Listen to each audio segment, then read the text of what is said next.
Well, I guess this morning, Prince Adelaja Adeoye is not just a chieftain of the party. A lot of you probably know him from his time as in ADP and now in PDP. In the last, he was also involved in the last election under the PDP, trying to get the ticket for the House of Reps for Oshodi Isolo, if I'm very correct on that. And now he has said, see, I trust the PDP well enough that the PDP would have its issues resolved, and I am going to contest under this party for the governorship ticket in Lagos State.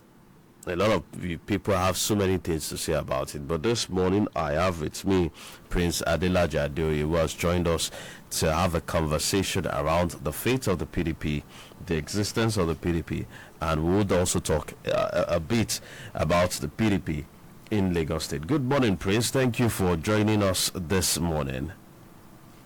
Good morning, Sam. How are you doing? Yes, I am doing great. Thank you Thank you very much for joining us at this time. Let's, take a quick look at that particular ruling. Did you anticipate that it was going to turn out the way it did? Or you think that the appeal courts did not see things from your own perspective or from the perspective of the Tani Motorakile faction? Well, the truth of the matter is that we have to look at the issues, because it is when you peruse the issues, then you'll not be able to make a conclusion if what the Court of Appeal did was right or what the PDP, the mainstream PDP did was wrong. Let us look at the issue. What were the issue? From the time where there was issue in the party that it was factionalized, it stemmed from internal deliberate sabotage, by the national secretary of the party, which was the former national secretary of the party, which was Sam Anyanwu, who is a loyalist to FCT minister Wiki. Okay, now there were decisions taken by the party that led to suspension of about 3 or 4, including Sam Anyanwu. While the suspension was subsisting, they went ahead to form what they call National Caretaker Committee. Of course, it is unknown to the law, it is unknown to the party, it is unknown to the constitution of PDP that people who are under suspension can go ahead to form a National, Caretaker Committee. That's just by the way anyway. So now, we were in with the party duly notified INEC, that they want to organize national convention. There was advertisement in the paper. The information is everywhere. The party did everything that they needed to do, but a few people went to court that there was no congress in so place, in so state, and all of that. And now it has been agreed that some of these things are internal affair of the party. There could be a reason why those congresses in those states, were pending. Okay, and the party also have it is a prerogative of the party to say, okay, this state that we cannot have a congress now, we can set up a caretaker committee. Pending the time, we'll be able to do it. So that doesn't stop the party from going ahead with their schedule of activities for the party. Okay, so all of these things were done properly. Well, when we are in a country whereby for opposition to survive, we have to take extra measure and extra effort to make things happen. Yeah, so the party went into convention and they did the convention in Ibadan. Okay, and the national executive, officers of the party emerged. Okay, and now, they started, raising the issue and say, because of the party violates its own internal, constitution and all that. We are not asking, the party was not asking which part of our internal, rule and regulation we violated. No. All the requirements for us to have our activity, to have national convention, everything was followed to the letter. Okay? So now, but I don't want to stand here this morning because the matter has gone beyond appropriating or apportioning blame. If you can, I will only just like to respond this way that, we are now trying to see how everybody can come together because the deed has been done. And if you read the judgment or the advice from the appeal court in the sitting in Ibadan, that all the parties should come together and see how they can settle amicably. So that is the point where the party is right now. So we don't want to start going back to how the issue started, or maybe the appeal court in Abuja was right or wrong. We don't want to go into that. We don't have time to start talking about all of those things. What we are trying to do now is to make sure that the party come together, become formidable, and the other people who are fomenting trouble, they have a change of mind and also come back to the mainstream party if they are really ready. Okay, because the truth of the matter is that everybody have reservation in the mainstream that you came out and said that in 2027 that you are going to be supporting ruling party. So if you have come out and say you are going to be supporting the ruling party, then how are you now going to, in clear conscience, be able to, you could reconcile and be honest that really you want the party to grow, you want the party, to be formidable ahead of 2027 election. So these are the issues. You understand that we need to really, settle among ourselves. Then before we now, go ahead, for the election. Well, Prince, I'm going to take you up on two things that you said. One of the phrases you used is your party does not have the time anymore to continue to do a lot of this bickering, but you're also going to the Supreme Court. So are you implying that going to the Supreme Court is also a waste of time? No, I did not say that. I only told you the succession of things. You see that a few days ago, the party met in Abuja, the BOT met in Abuja, and they came to. They said that they are going to engage further with their legal advisor. You understand, to know way forward. So every option is on the table. Okay, I'm not saying that going to Supreme Court is going to be a waste of time. Of course, we can have accelerated hearing, okay, based on timeline of INEC and all of that. So the judiciary is also going to be on alert to make sure that they did not deliberately shut the party out of the 2027 election, because of course everybody knows the issue at hand and the issue must be resolved, and so that is in a manner that will make PDP feel that they are opposition party and they're also going to be participating in the election. So a lot of options are on the table to make sure that the issue are resolved. That's what I'm trying to point out to you. But you know that your party has already said we are going to the Supreme Court, and so what it means is that during the period when you'll be at the Supreme Court, that would also coincide with the time when you most likely be having party primaries, which are scheduled for next month and also May. Do you think that the Tanimu Turaki faction should even have explored the option of the Supreme Court at all? And maybe it should have focused all its energy. That's why I told you. I think I've clarified that. That's why I told you that there are options, there are various options on the table. So you just wait. The people should wait. Let the party decide. Let the party bring out some of those options and we see, way forward. It is all about creating a way forward that at the end of the day, we are not going to have, legal encumbrance, as per 2027 election. Okay?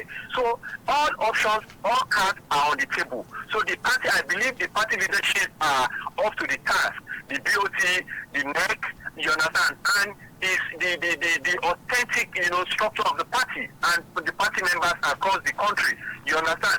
They are all synergizing. They are all looking at the best way for us to, move forward. All right. For those who just tuned in, this is Reflections on Adamimogo 93.1 FM. We are speaking to Lagos PDP chieftain and governorship hopeful Prince Adelaja Adioye. We're looking at the issues with the PDP, with some of the developments that we've seen this week. The appeal court ruling the defection of Dauda Lawal of Zamfara State from the PDP to the APC, as well as several other issues. You can follow us on TikTok. We're streaming on TikTok at Adamimogo 931 FM. So yes, go there, drop your comments, and we will definitely review every single thing that you drop there. I would also open the phone lines at some point, yes, so that we can review the situation. But Prince, let's get on to perhaps the big elephant. Pardon me, the minister, Nyesom Wike, is an acclaimed PDP member serving in an APC cabinet and openly working against your party's 2027 interest, which is something that you have admitted, in your earlier response. The big question on the minds of a lot of people is, why is the PDP so paralyzed to the extent that it cannot effectively deal with a Nyesom Wike and say, hey, you have no authorization to have any measure of influence within this political party? Well, the truth of the matter is that you are aware that there was a punitive, measure taken by the party, where some people were expelled from the party and, certificate of expulsion was issued to that effect. Okay, so it is in the public. So it's not maybe the party is paralyzed or the party cannot, they don't take decision, they don't take, step towards ensuring that the people who are not supposed to be, representing the party or trying to wield influence, on the party, are not doing so. So the party has done the right thing. But the truth of the matter is that this is politics. Even somebody who does not have locus, or any reason to do a thing, if you have resources, you can begin to make trouble there, and the public will feel that, oh, this person, has, influence. But on the legal part of it, does the person have authority to do what the person is doing? The answer is, you know the answer. You understand? No, please, give us the answers, because one of the other things. The question you asked me, hold on. The question you asked me, I have answered it. That the party is not paralyzed. The party has taken decision. But what the party is grappling with now is to ensure that, okay, sometimes the political party is all about the people. It's all about the numbers. You understand? Even though some people, they try to, go astray. There's what we call, a stick and carrot approach in leadership. Okay? So if the party they wield the stick and they wield it very, very heavily, and if they see that at another time and say, oh, this person is remorseful, and say, okay, we can accommodate this person. Wike has never been remorseful. Wike has never been remorseful. At this point in time, at this point in time, the party is trying to see how they can manage the entire situation. Okay? Now, how long will it take for you to manage? How long will it take for you to manage? Because Wike has been on this as far back as 2022. One of the questions a lot of people are asking is, why did it take so long? You have now talked about his expulsion from the party, but why did it take so long to take that particular action? And despite his expulsion, why is he... The truth of the matter is, just listen to me, please. The truth of the matter is that a party has processes. The party does not, the party is not one person. The party does not take a decision on impulse and say, oh, you just wake up and just say because this person is doing this, is doing. There are processes, even in corporate organizations. There will be interview, there will be petition, there will be this, there will be that, there will be, there will be a lot of processes before they arrive at this thing. All these things, they take time. At least for fair hearing, for you to be able to gather information and say, oh, this allegation against this person, even though everybody is talking about it, but you still need to be detailed. You need to follow the process, the internal process, and all of these things, they take time. So it's not maybe the party did not take decision, or the party was not aware of some of these things that happened in the past. Okay, but they have to follow the process. So that at the end of the day, it doesn't look like somebody's right was violated, because we are running democracy. And in democracy is not like a military where somebody can just take a decision immediately and say, oh, do this, do that. It has to go through processes. So that's what you are coming as the party didn't take a decision, or it took long for the party to arrive at what they have done. You understand? So it's not like that. So I think I made that clarification to you. Okay, all right. Yes, Prince, I think we got that pretty clearly. But then at this stage, let's talk about, are you confident that the PDP can resolve all of these issues between now and the commencement of its primaries next month? Because another thing too is the Wike faction too seems to have put out its dates for primaries.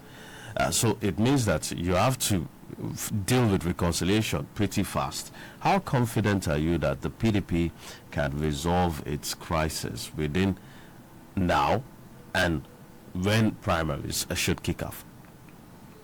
That's why I told you that there are a lot of, effort by the party leadership. Okay, the party leadership are working around the clock to ensure that every issue are resolved. It is not about Wike faction. It is about the Nigerian people who are yearning, who are seeing that PDP is the only credible alternative for 2027 election. This is the only biggest party that has structure across all the 774 wards and local governments, in this country. Any would go to the remotest part of this country, you will see PDP presence in that place.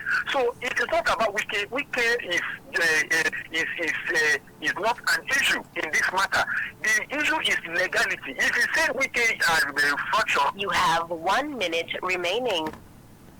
Whatever that they say they want to do, does it have any legal standing? That is the question. So it does not bother the party at all. Okay. It does not bother the party. Okay, the legality of it is the question you should ask. That is it anybody can have money and do anything? Does it have any legal standing? That is the question.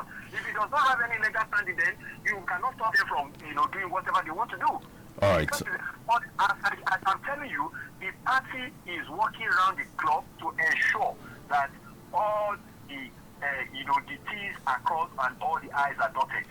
All right, let's take a breather now. Let's take a breather. The conversation will continue with Prince. All right, you're still listening to Reflections on Adami Mogo 93.1 FM. We're taking a look at the issues with one of Nigeria's opposition parties, the People's Democratic Party. And Prince, one question on the minds of a lot of people would reference the recent statement by the long-term chieftain of the party, Oluugbeminiyi George, who has blamed the crisis on greed and disregard for founding fathers. During his recent interview, he came out to say, "See, gentlemen, the division did not emerge from ideological differences, but everybody within the party seems to have their own private interest, and they also do not have any regard for the party's founding fathers." How would you react to this remark by Oluugbeminiyi George? Well, the truth of the matter is that politics is all about interest. But when personal interest tend to surpass general interest of and welfare of the party members, there seems to be issues. Okay, because some people are so brutish in such a way that they want to impose their own interest above any other person's interest. So they don't want to care about other people's interest. And what interest are we talking about here now? Okay, if somebody take a job in Zenith Bank and you are working in Zenith Bank and you are instead of you to be protecting Zenith Bank, you are talking about another bank entirely. Okay, so there's a conflict of interest there. So what is happening, what is playing out is just like he rightly said that I want to use another word, is conflict of interest. Okay, if there is conflict of interest, then there's a problem. So I think that is one of the things we need to find a way to resolve. If we are all saying that we belong to PDP, we should be in everything we are doing to reflect PDP. Interest should be PDP, not that we want to kill PDP or we want to pump money or put a lot of resources and put pressure on the system against PDP in favor of another party. So that is what is going on. And interest and also destiny, career, and aspiration of millions of people is going to be affected if it is allowed to go ahead in such manner. So that is why you see everybody is now saying, no, we will not go this way. We are going to make sure that our party survive. Our party, do field candidates for the next general election, and that is what the path everyone is on in the party right now. Prince, just for clarity's sake, do you believe, and this is a yes or no answer, I wouldn't want to box you in, but it's pretty clear, for you, reconciliation is the best way to resolve the PDP crisis, isn't it? The party is already on it. Yeah, but for you, is that the best option, or do you think it's the legal option? Of course. Okay. When there are issues, when there are political issues, we have option of legal matter, and we also have political solution. So that reconciliation is what they call political solution, and that is exactly what the party is exploring. That's why I told you earlier that there are a lot of cards on the table. If the party say they will go to court, of course, is an option. If the party say they will do reconciliation, political find solution, common ground, it's also a solution. So that's why I said that let us allow the party, because I don't want to prejudice the mind of people and say, oh, the best is political solution, not legal solution. What if at the end of the day, what will solve the problem once and for all is this legal solution? And I will now agree with you and say, oh, the legal solution shouldn't be part of it. So that's why the answer cannot be yes or no. Do you understand in this manner? Yeah, but since it's an option that the party is already exploring, I'm just wondering, how do you want to reconcile with people, or why are you considering, or why should the party even be considering reconciliation with people whose goal is we want to destroy this party in favor of the ruling party? So that's why I told you that for every situation, even if you are running a company, you have legal framework that guides, that system, even though if you have other subtle way of resolving internal issues. But you cannot ignore this legal framework, you understand, that protects, that organization or that party. So that's why, legal option, it cannot, be ignored in this matter. Okay? What if I have reconciliation with you, and we say, okay, let us all come together and all of that, we agree and all of that, and the other people take steps that we, put the party that will expose the party legally in a way. Okay, so every loopholes must be sealed, so to ensure that there is no issue at anywhere. Well, at some point, I think after the 2015 elections, the PDP was regarded as the biggest opposition party. 2015, 2019, maybe in 2023 as well. But now you have the ADC, and there's still the Labour Party, and there's still quite a number of other parties. Do you still think that the PDP remains the biggest opposition party, and do you think that the PDP can go into the 2027 elections, that is, if it resolves its issues, its internal issues on its own, or perhaps it would have to partner with the ADC? Yeah, I've told you earlier that there's no party in this country that has the kind of spread and the kind of structure PDP has in terms of opposition. You cannot compare the experience of a child that was born a year ago and a child that was born, say, 15, 20 years ago. No matter how you think the child is brilliant, you can never compare the two of them. Okay, so I believe in like I said earlier, that politics is all about numbers. If coming together of political party will give quicker victory in 2027 is an option that is available, and it will be welcome. You understand? But PDP still remain the biggest opposition political party in spite of the issues that we are currently trying to resolve. Of course, in party politics, there are bound to be crises. That is the truth. No matter how you do it, you are not immune from crisis as a political party, because different people have different interests and different understanding of things. So, but it is just for the party. That's why we have party leadership, and see how party will now try to manage the interest of everybody together and ensure that at least there are some people who have genuine interest, while some people have sinister interest. And at the end of the day, they are still all your party members. It's all about you trying to galvanize the good, the bad, and the ugly together and manage everybody. That is what the party is all about. Let me even go back to our families. In families, you will see people who are doing well. You will see other people who are troublemaker in the family. Are you going to say they are not part of your family or throw them away? No. You are going to see how you are going to correct them, how you are going to bring them back, and make sure that, they represent the family well. So it is possible.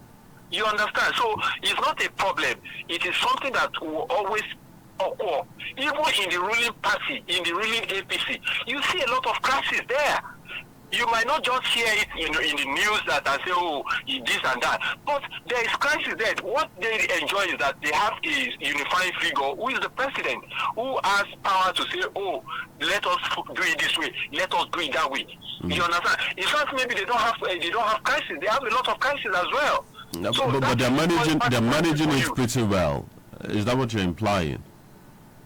What do you say? I said, but they're managing it pretty well because of the president. I'm not saying they are managing it well. I only said that the advantage they have is that they have somebody who is the president.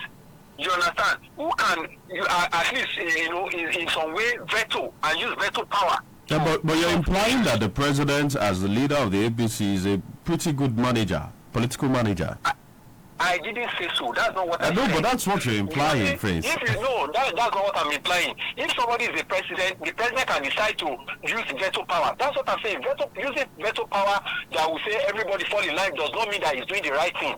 It's because they respect the office as because he's the president. That's what I'm trying to let you know. In the time of PDP too, there were issues that the president will speak and everybody will fall in line. So that's what I'm trying to tell you about. Okay, but let's then come down a bit to Lagos, because you want to contest under the PDP in Lagos, and the party has not had it's really good, so at least for as long as we've known.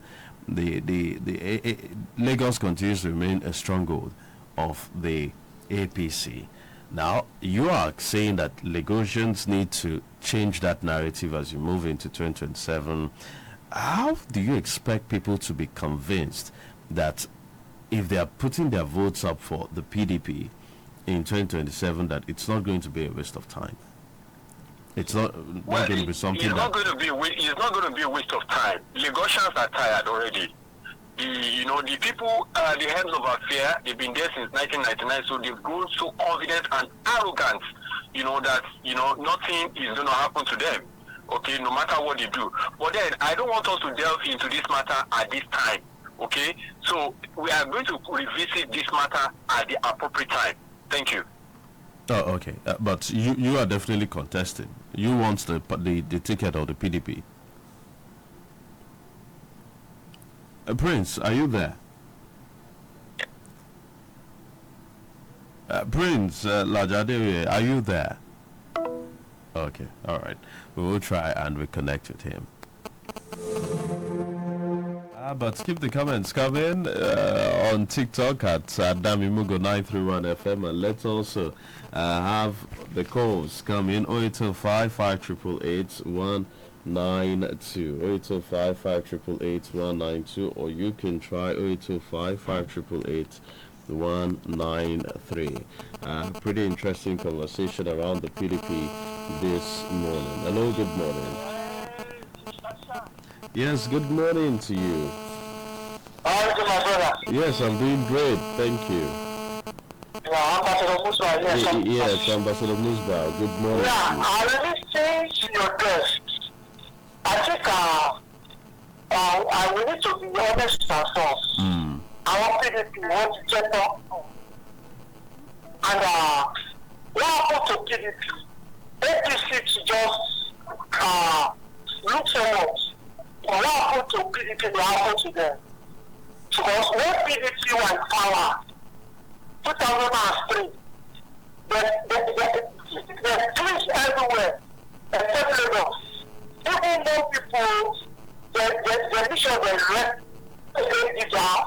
ANPP, most of the governors, even the government senators, Mapusumo, most of them come to PDP. And PDP failed to manage the power. Even if they look at what they say, they go to rule for 60 years. That 60 years is supposed to suddenly become 16 years.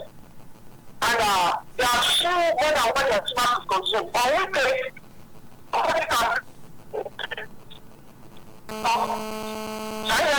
Yes, I can hear you. None of them can say wicked because when I think we lost sometimes, it runs away. They are part of PDP. We can try hard. Even though it was selfish interest, national selfish, it built regain the PDP back. But when Atiku comes, Atiku used Abrakadabra to know we get out of the way. What do you mean by is it a magician? Hello? I said, is it a magician? You said abracadabra. We use Abrakadabra with someone and everybody. This is primary. And when we were supposed to build the party with the government, Sheima and Co. And people just come in and use Abrakadabra to know we got. And Sheima is the main person that destroyed PDP. Because Sheima is not protecting anymore. He has nothing to lose. So only doesn't actually why can't he fight with that time? Because he knows he's still grown up for this second time. After that second time, he continued to the downfall of PDP. Look at it one thing. PDP has gone down, and I'm not here to see the opposition party, ADC too, the heart of everybody. So to me, I think the real opposition is the people. Okay. Not ADC, not PDP. PDP just cries down for nothing. So all right. I know they're going to combine this 2027. It's not possible. Thank you. All right, thank you very much, Ambassador Musbal. I don't know. I'm trying to get Prince Lajadoye back on the line, but I'm not sure. I'm hopeful that he will join us before we end the show. Hello, good morning. Hello, good morning. Please endeavor to call back. Endeavor to call back. Your network is a bit poor. Endeavor to call back. 0805 5888 192 or 0805 5888 193. We spent some bit of time this morning talking with Prince Lajadoye about the PDP and its crisis, and we're asking, can the PDP survive, or is this the beginning of the end? Hello, good morning. Good morning, Yes, good morning to you. Happy weekend, sir. Yeah, yes, to you too, sir. Yeah, Okay, Mr. Druga, good morning. Can you be a bit more audible?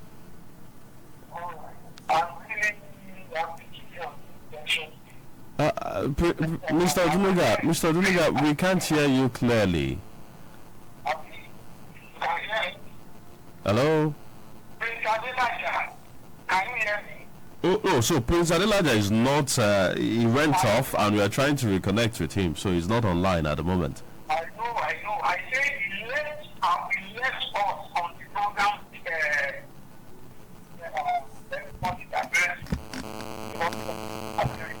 Okay, so I may have to ask you, Mr. Druga, you will have to call back because we can't hear you clearly. Please, I'm not sure what is happening, but please try to call back. We would like to hear what you have to say. 0805 5888 192 0805 5888 192 or 0805 5888 193. Hello, good morning.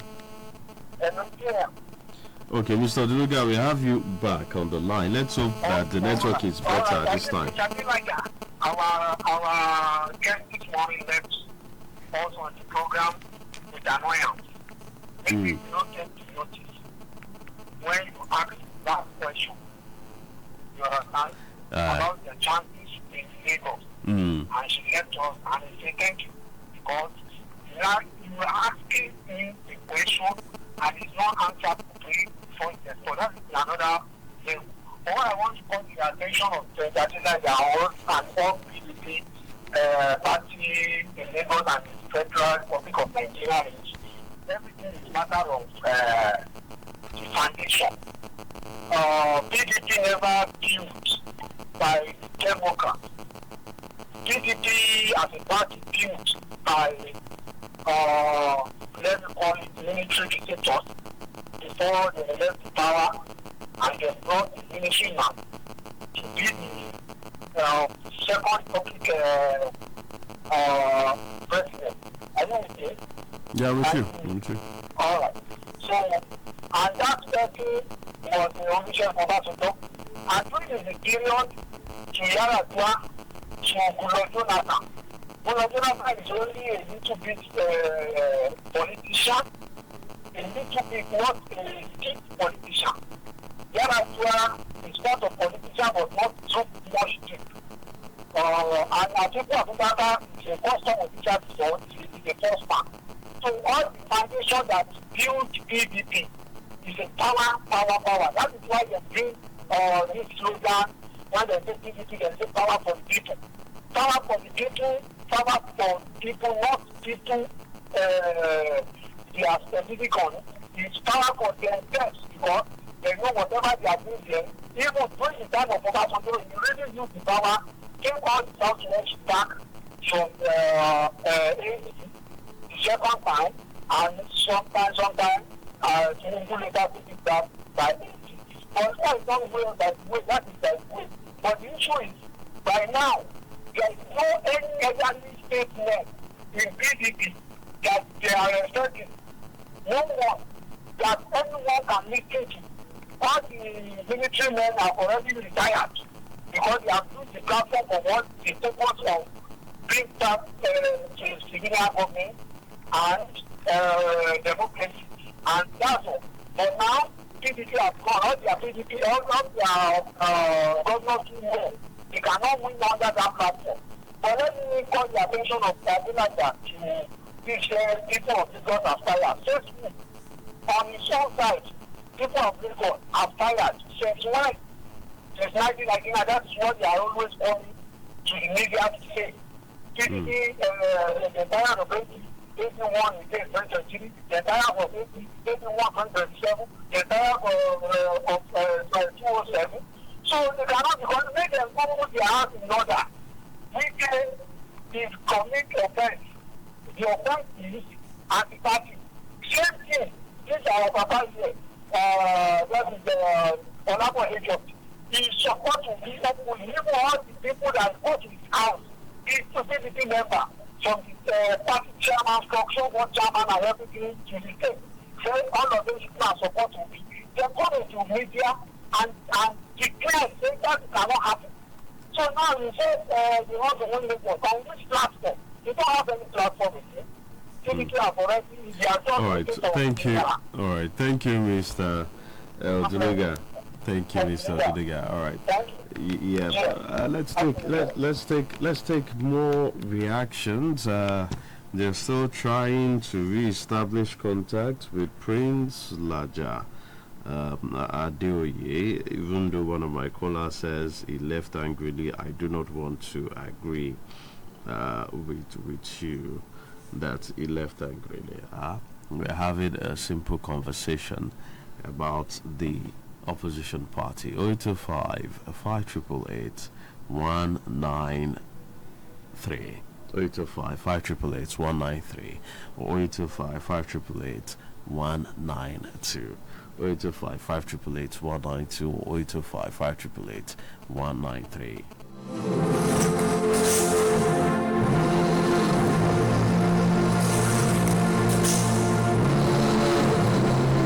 Hello, good morning. Hello, good morning.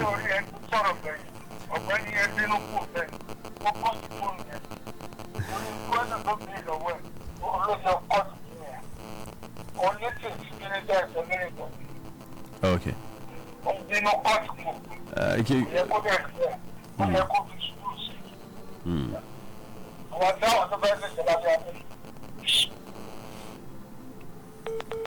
I didn't even get your name, but I get what you were saying. You were saying that my guest left angrily. Okay, all right, but let's still expand the conversation, because now the conversation has been cut short a bit, and we have to. You're still listening to Reflections on Adami Mugo 93.1 FM. Yes, we can't reach Prince Lajadoi. I'm not sure what happened.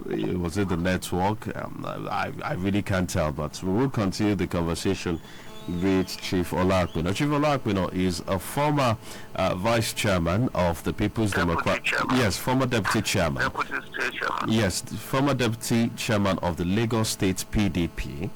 And recently, well, if you say we said last year, he left the party and moved to the APC. He is a renowned chieftain now of the APC. Good morning, Chief Oluugbeminiyi. Thank you for joining us at such short notice. Good morning. Yes. Compliment of the season. To you too, sir. To you too, sir. Because having been a long-term member of the PDP, and now you've left the party, I'm not sure that there's any better person to tell what the issue is with PDP than you.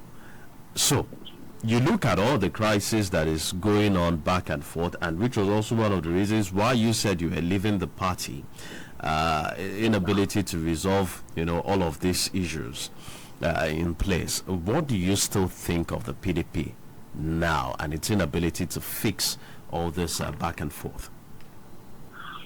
Well, thank you so much. What I think of PDP now is what I think of the party then when I decided to leave the party, because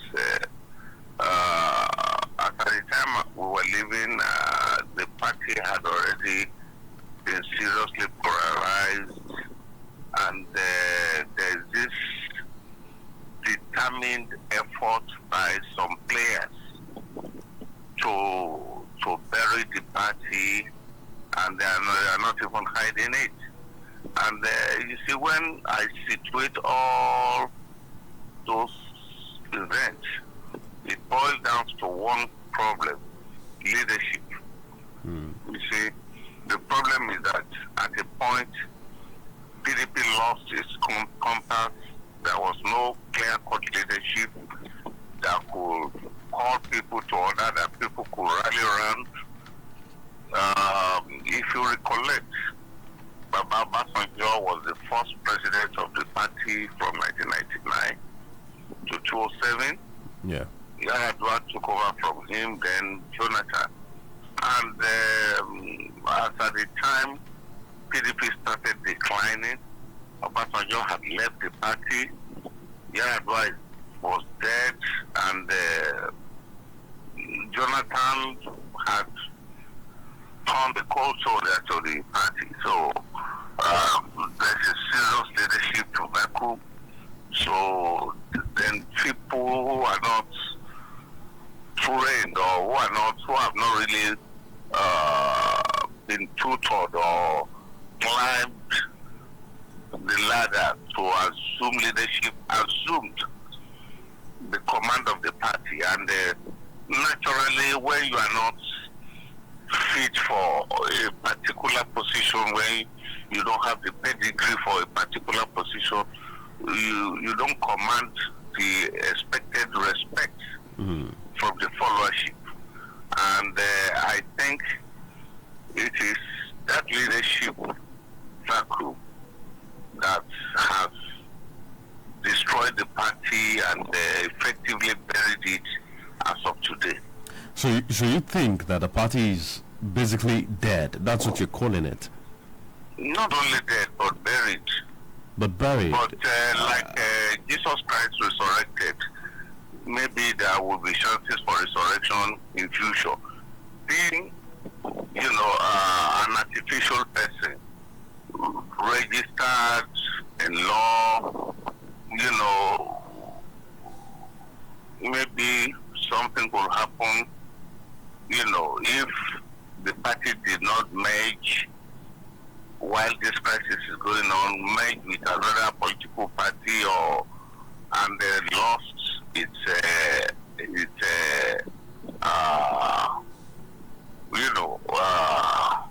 whatever. So maybe there will be room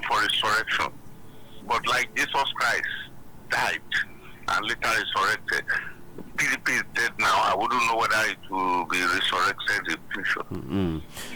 So, if you say that the PDP, which is regarded as one of the parties with the reach to challenge the APC nationally, if you say the PDP is dead and buried, and we don't know if there's really a chance for any possible resurrection, doesn't it imply that Nigeria is perhaps sleepwalking into a one-party state? No. Nigeria can never and would never descend into a one-party state. That one I can tell you for free. It's just a question of time. Credible opposition will spring up. Opposition will spring up, and don't forget that during the time of PDP, at the time, the country was almost drifting towards one-party state. When PDP had almost 28 to 29 governors, and some people were apprehensive then too that the state, the political ship of the country is drifting towards one-party state. But I know Nigerians, our resilience, our doggedness, when the time comes,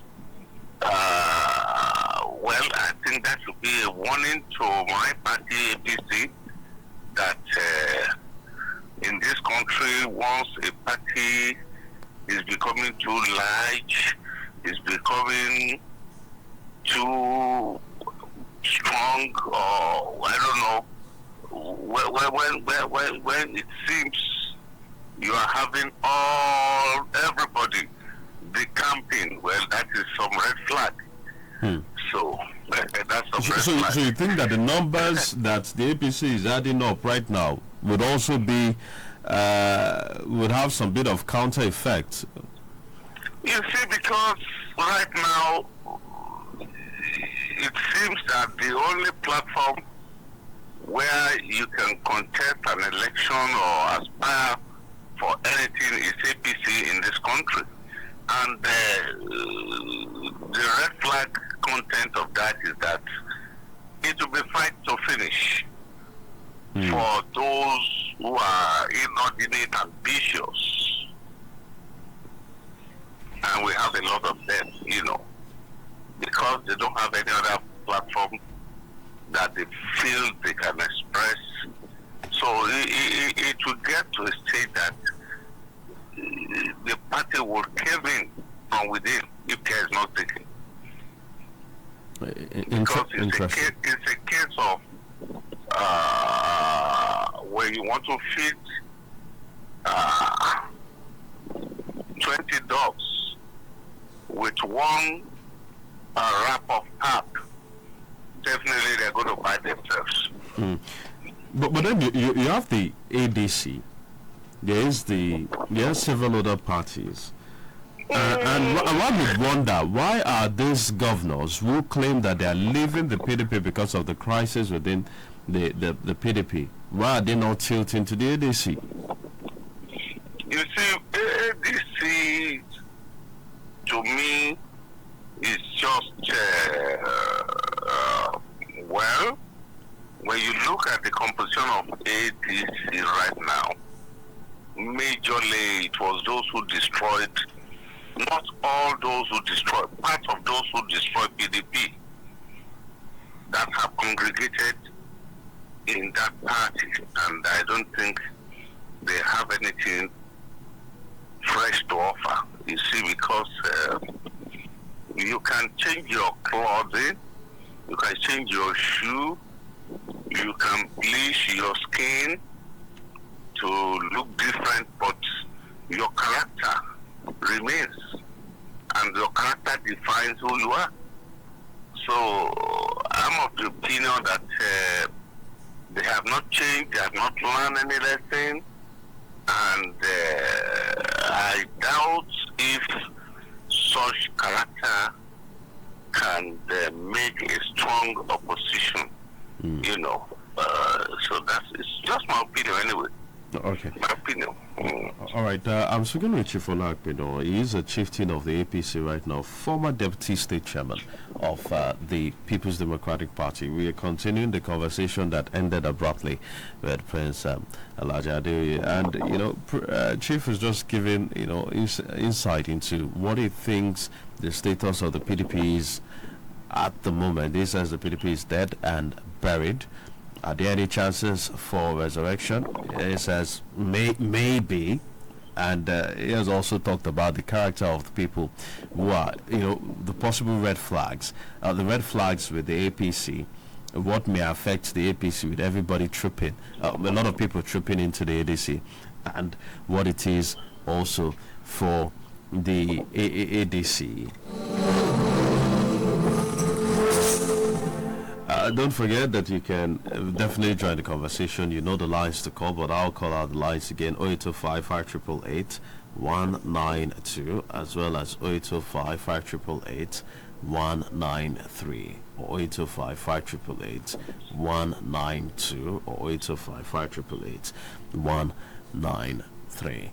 Now, Chief, one question on the minds of a lot of people is, Nigerians are, and some Nigerians are frustrated already with the entire conversation around 2027. They feel that, well, they go to the polls, they do not have, they've not reaped the dividends of democracy, especially of the decisions taken in 2023. There is no credible alternative, as you have also just opined at this moment. And there are people who are even already saying, well, the 2027 has already decided we're not going to go out to vote. And this means that, well, the politicians are the ones who eventually get to win.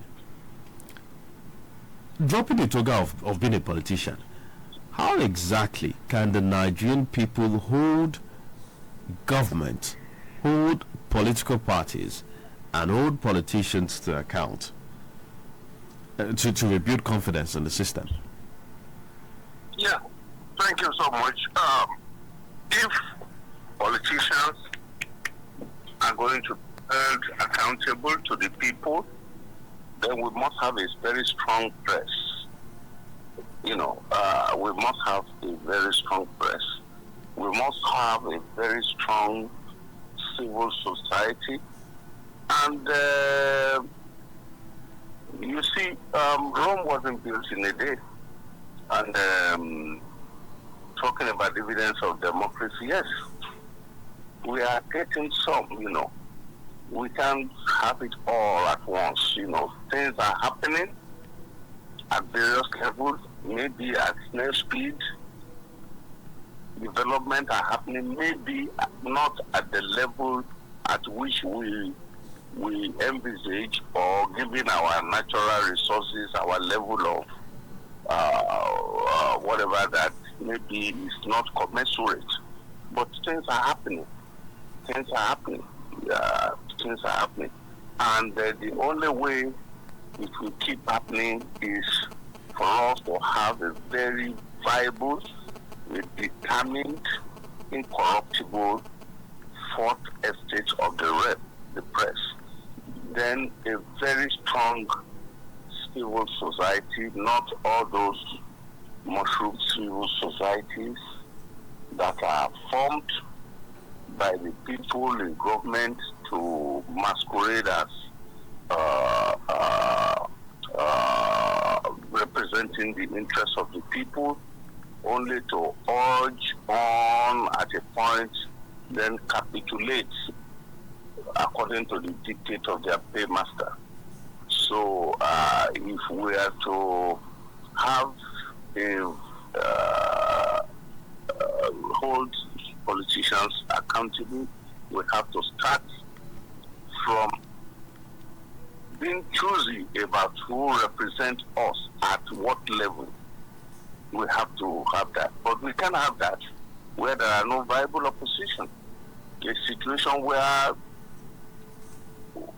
one party is positioned to fill all the legislative houses and all other elected cannot really bring up that, because it will not be a kind of fait accomplished. Once you get the ticket of that party, you're as good as elected.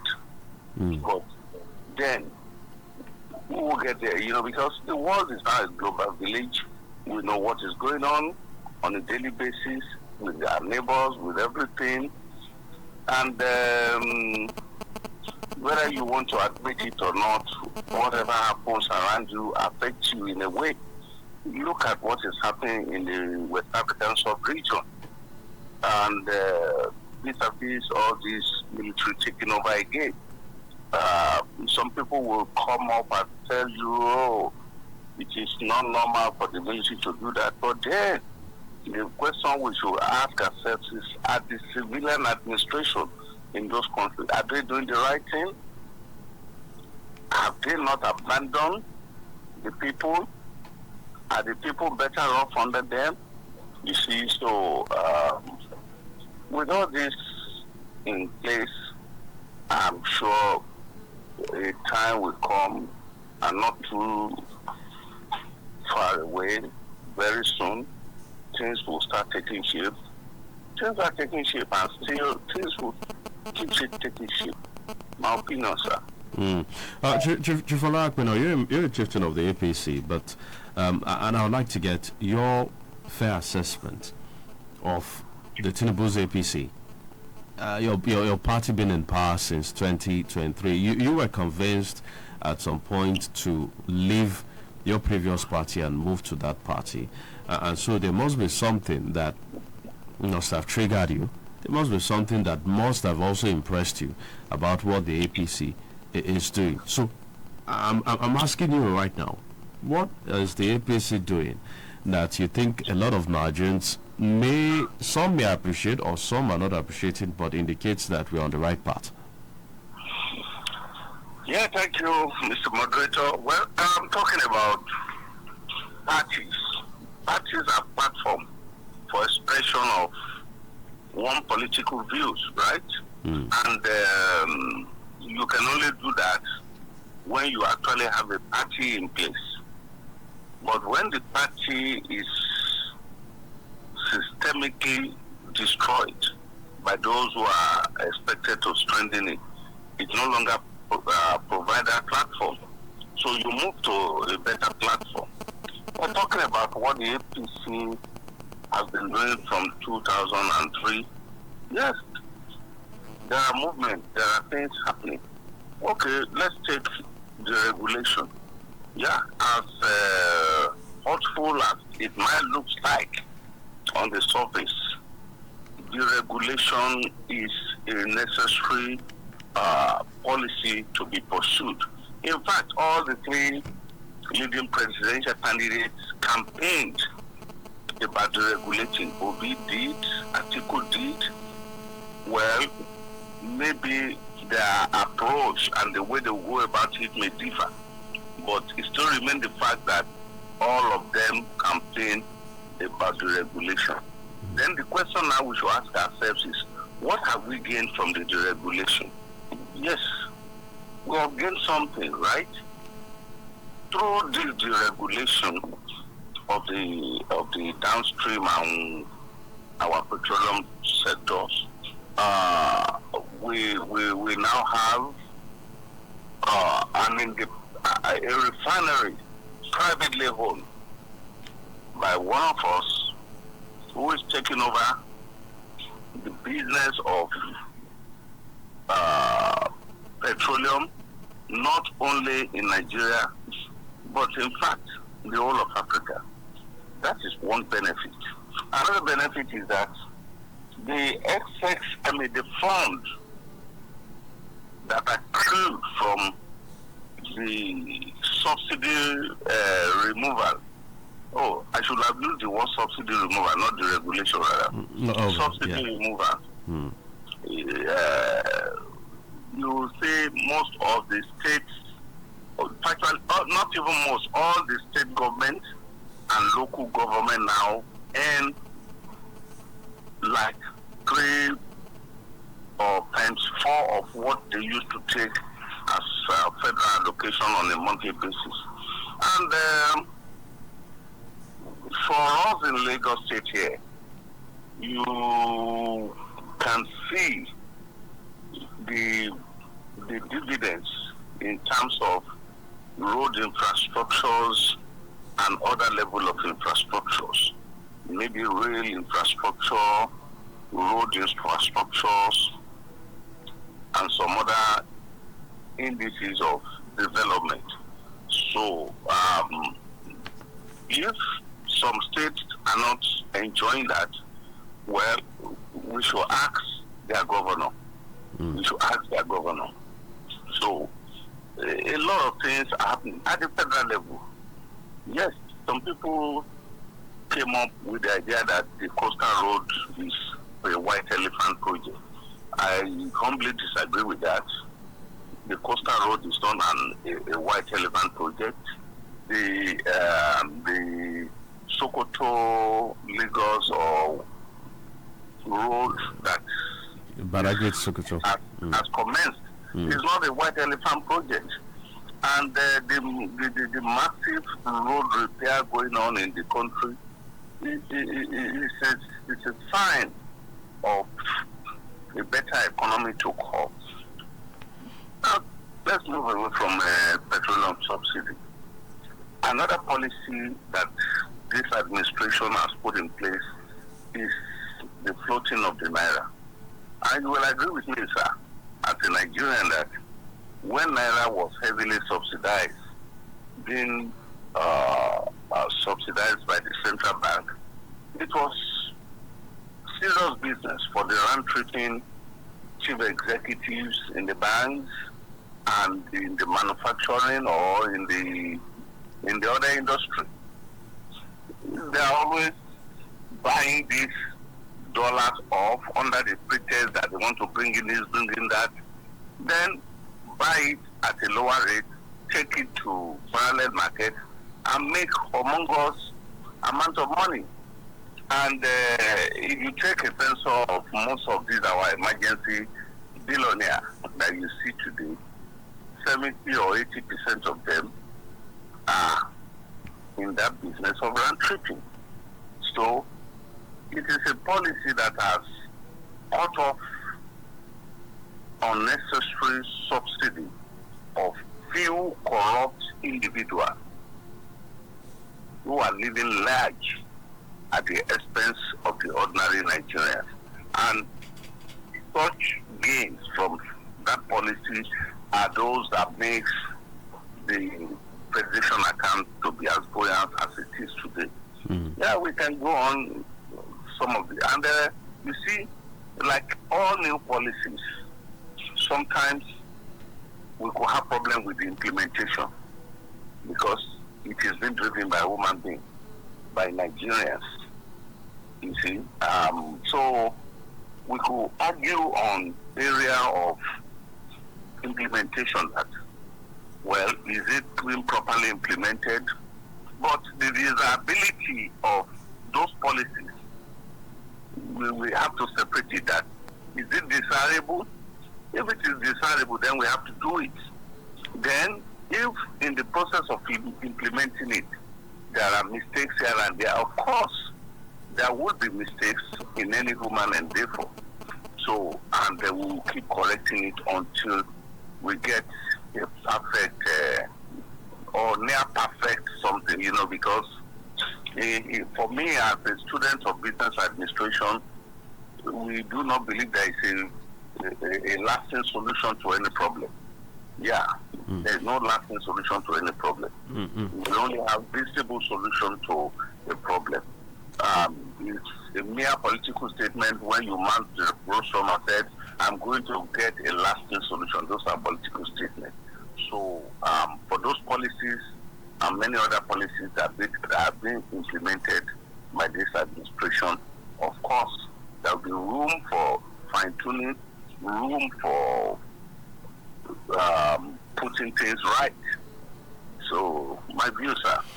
So when you say that politicians, when it's a political statement, when you say we find lasting solutions to challenges, does it mean that the president played on the intelligence of Nigerians and issued a political statement by saying he was going to resolve the issue of poor power supply in 4 years. Because there is that clip that has been rolling around for a very long time now, where the president says that if he doesn't fix power in 4 years, then they can as well tell him to not vote for him in 2027. Well, I will term that a political statement. You see, let me tell you, my dear brother, because I want to be as frank as possible with you on this discussion.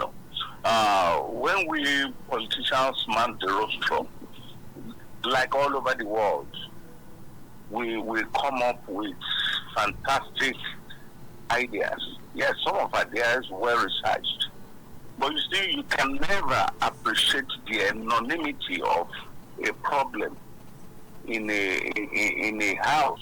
Like you want to buy a house now, there you move around the house, you inspect it physically. Oh, this house suits my specification. But when you move in, you now discover that the house plumbing is not properly done, the electrical is not done properly. Then you have to contend with those problems and you start battling with it. It might take you a long time before you fix them. You see, when we talk about electricity, it's not as if the government have not been doing something about it, but there could be room for improvement. And when Mr. President said that, probably he honestly believed, being somebody from a private sector background before he jumps into politics, feels that he has the capacity and everything. And don't forget, yes, it is not yet time. The man still have up to a year now, or thereabout, to fix it. So let's wait. Let's get to the banks of the river, then we'll decide how we're going to cross it. So how about insecurity? Because the president continues to make promises about overhauling the security system, about providing security. You see, but the problem of insecurity is not and will never be the sole responsibility of the federal government. Yes, I want to make bold to say that I said it during the Jonathan's regime, because I've always been a spokesperson of my party then. Yeah. And I will repeat it again that security is not just about buying guns and putting uniform on some people's body. Security is rooted in good governance. Good governance. You see, because when you have good governance and you are doing the right thing, you are fixing the education, you are fixing the health sector, you are fixing the road infrastructure, you are fixing all critical sectors of the economy, you create a lot of jobs, you reduce the number of idle hands that would be. You see, so this issue of insecurity has been a decade consequence of decades of neglect of doing the proper thing. Take the Almajiris in the north.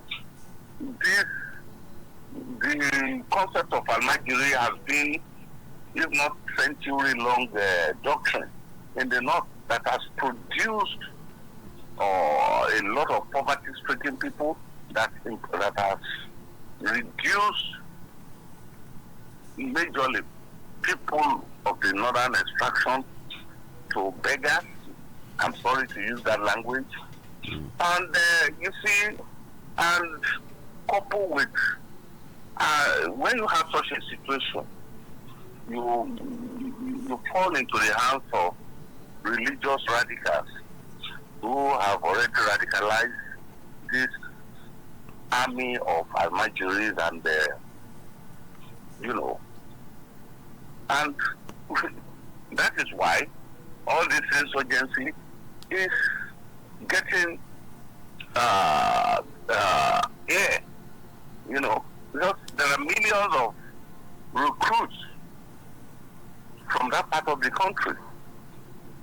You can compare with some other part of the country, whether you will find people who will just be brainwashed into believing that if you do this, if you do that, these pagans are waiting for you in their journals and all the rest. No. You see, to tackle insecurity, every hand must be on deck. The local government, the state government, the federal government, everybody must play its role. And that role is just one simple role: good governance. Fix all the critical infrastructure. The best of security is when you invest in people's welfare, when you invest in people's future. You will not only create unlimited wealth, but by investing in people's welfare and their future, you unlock the creativity within them. And when you unlock the creativity within them, the country becomes economically, socially, and politically viable. You see, because they will bring forth into the economic realm the potential that have been unleashed. Then it is the same potential that will now occupy the political space. And it is the same potential that will now be dwelling in the social space. So then you now have a prosperous nation. It is not by buying arms or whatever. If you treat the effect of anything, you treat the effect. You didn't really take care of the cause. For you to eradicate anything, you have to look at the cause of that thing. And you don't think it is too late to try and just use good governance right now to fix the situation? Don't you think perhaps it's a faster solution to just go on a full onslaught of this criminal elements? I know there can be one approach to it now. We're already in a state of insecurity. Kidnapping, banditry. I won't call it banditry. Well, they call it banditry. I call it economic sabotage, because when you look at this banditry, particularly where they existed, they are mining gold, mining mineral resources with fully armed and dangerous people. And let me tell you, who are those financing the bandits? By the time you unveil those behind the bandits, you might be shocked that you see some traditional rulers, you see some well-placed people that people believe they are leaders. So all those social menace, I'm not saying that hello. Yes, I'm with you. I'm not saying that the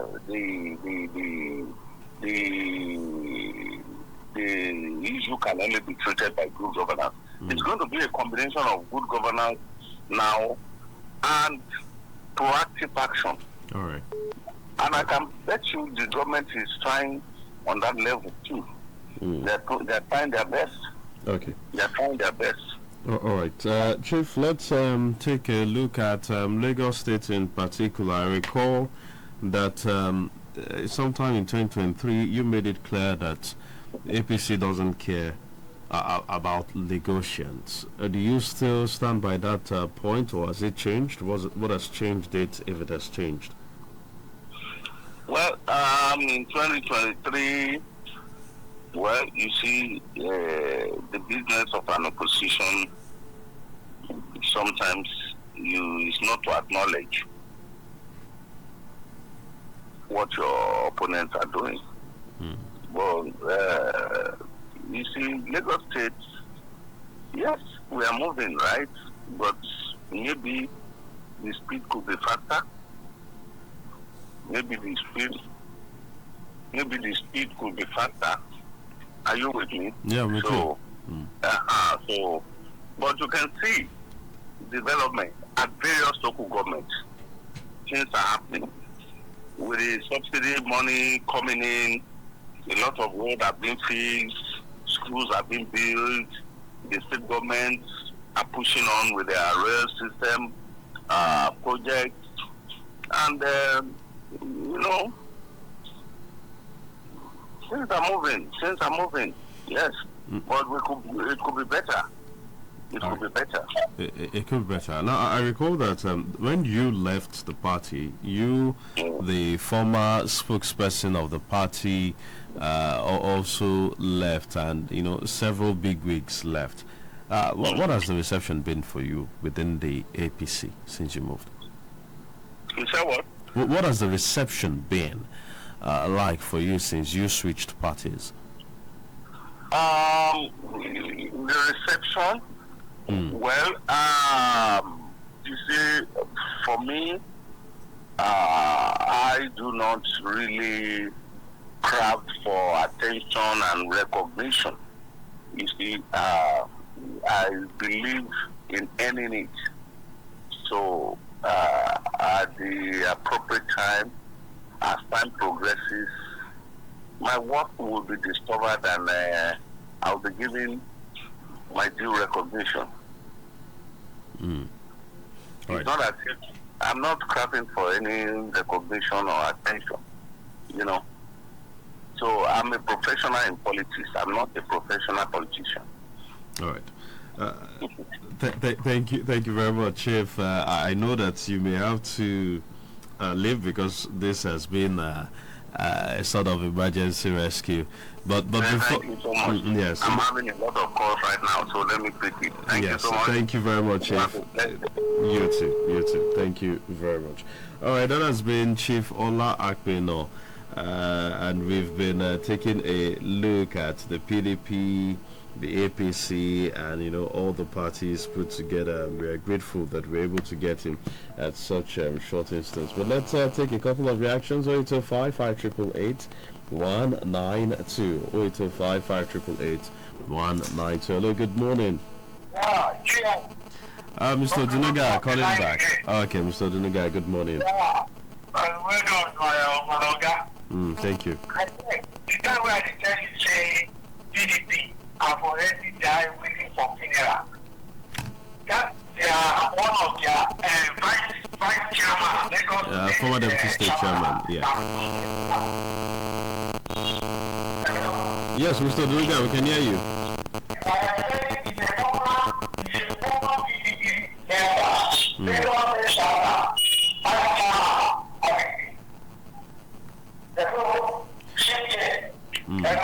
Please go on, Mr. Dunuga. Mr. Dunuga, go on.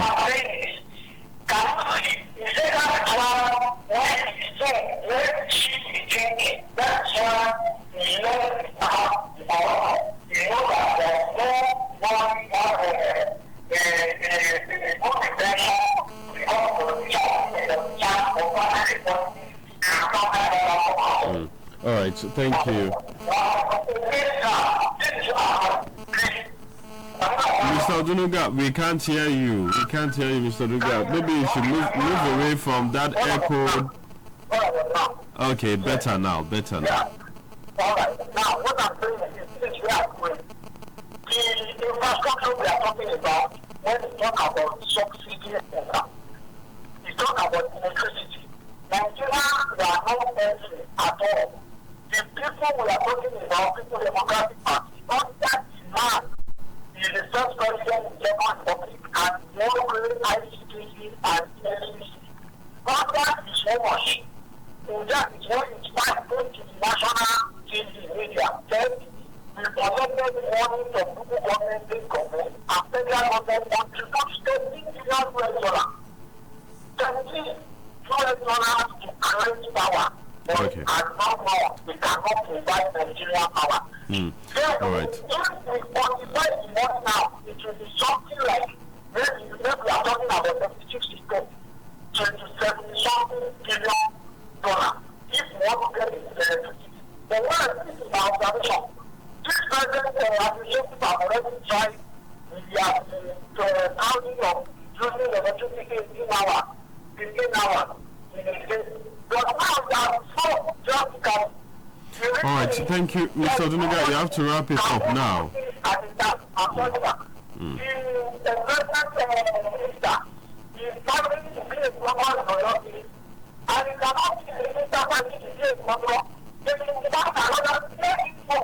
Okay, all right. Thank you, Mr. Odunuga. You have made your point. You have made your point. Please, you have to keep it, under a minute. When we extend beyond a minute, please, you know that we are doing a great favor because we would have to allow other people to also call. Hello, good morning. Good morning, Mr. Sir. Yes, good morning to you. Hello. Hello, good morning. Good morning. Okay, Damlola from Alaba, good morning to you. I'm not sure why the network reception is a bit somehow, but just keep going. Okay. Honestly, I really appreciate you for everything you're doing. And honestly, I know that your last case, that man that just left, I know the man will try to escape. Because all the statements, everything is being so extremely political. I think he wasted. I've already picked out some things to put before him.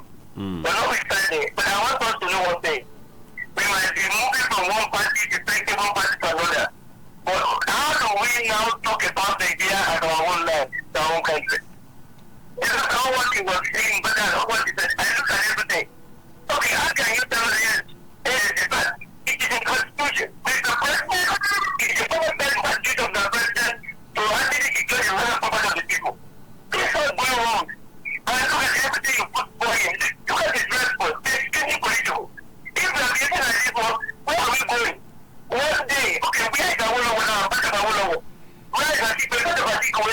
Where is Balogun and Adamadi? They all gone on period. All these ones will come and let. We should push it and let of this country with sincerity. Don't be political party. Because make us people listen to us. At the time. So honestly, it's bad. It's a big well. It's expected.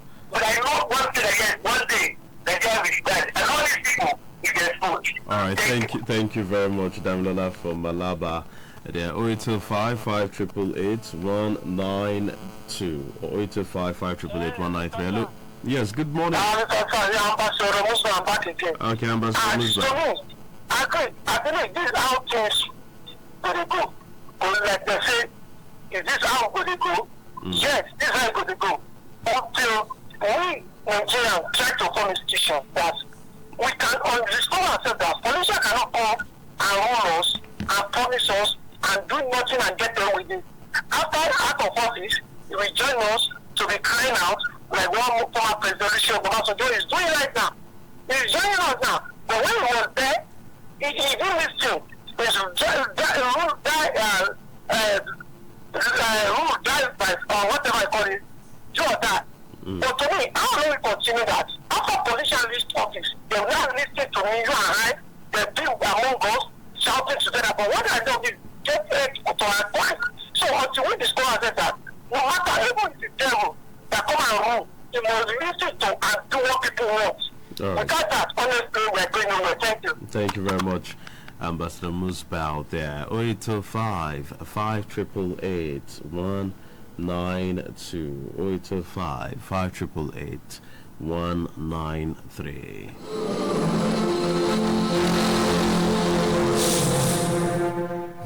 Pretty interesting session this morning, but let's take more reactions. Hello, good morning. Please turn down the volume on your radio set. Good morning. Move away from your radio set or turn down the volume, please. Hello, good morning. Yes, good morning. Yes, good morning to you. What's your name? Yeah, I'm calling from Malauta. Your name, I'm please. I'm driving. So So me, I really enjoy. No, you shouldn't be driving and calling at the same time. I'm going to have to let you go. You should find a place to park first. I said I you say should. I really enjoy the government doing well. What's the only part about the power that is not to be? I understand because there is sabotage. There is a lot of people that don't want to work. Okay. Well, let me tell you. Thank you. You said you were driving. Please park somewhere. I'm not going to encourage you to call and drive at the same time. It is not right. So please find a place to park and then call back. I had to let you go. I had to let you go. You said you were driving. So please find a place to park and make sure that you call back. We would definitely love to listen to you. You know you shouldn't. It's wrong for you to drive and then also be calling at the same time. Hello, good morning. Hello, good morning. Yes, good morning. Your name and where you're calling My from? name is I'm calling up by long. Okay. So what I'm trying to say is that I have my way to give the person. I would have just advised him to start packing the people. And just packing them. They are not doing their work. They are using it to score his own job. He's doing a great job. But it's not going to show. When your workers are not doing their work, it's going to affect the whole work. He's doing a great job in this country, which I really know. So when do you expect the president to sack? But nobody sabotage. They don't ready to work. They don't ready to work. They don't ready to fly.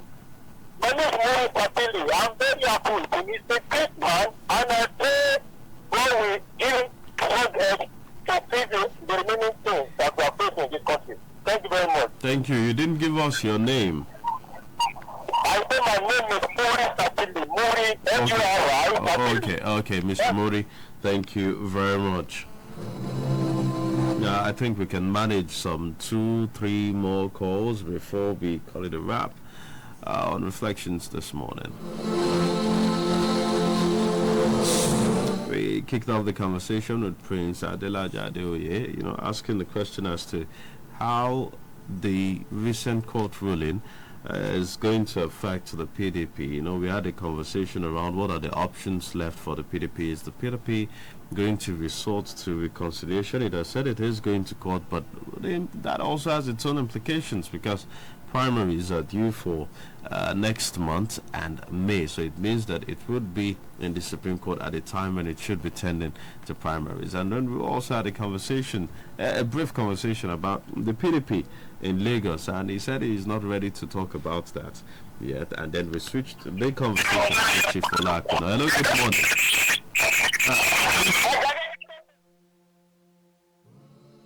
Please note that not just anybody, don't just call if you're not ready to talk on the show. Don't gamble with the lines, please.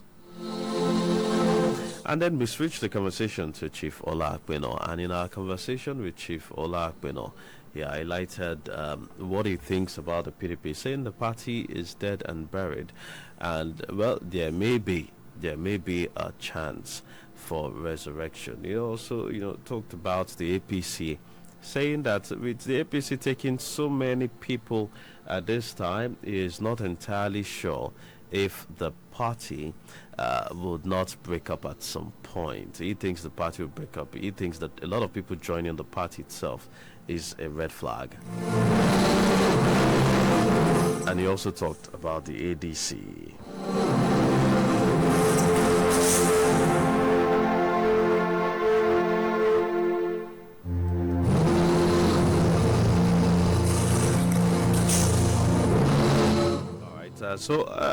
That's the bit of the conversation that we've had this morning.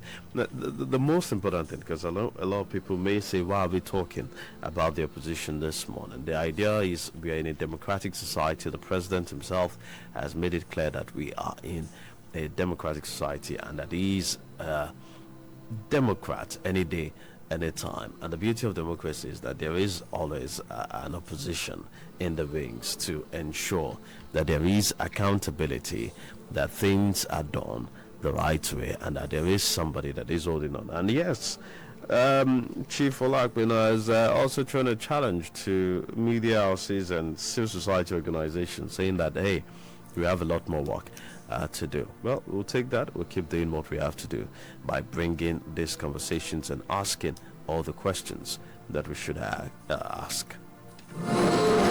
Well, thank you very much for being a part of Reflections this morning. Don't forget you can go back and watch this conversation on our YouTube channel, Adami Mogo 93.1 FM. I know some of you would say you subscribed to our channel previously. Let me tell you that channel no longer exists. It no longer exists. So please go on your phone right now and go and search for Adami Mogo 93.1 FM. You would realize that it's a new channel.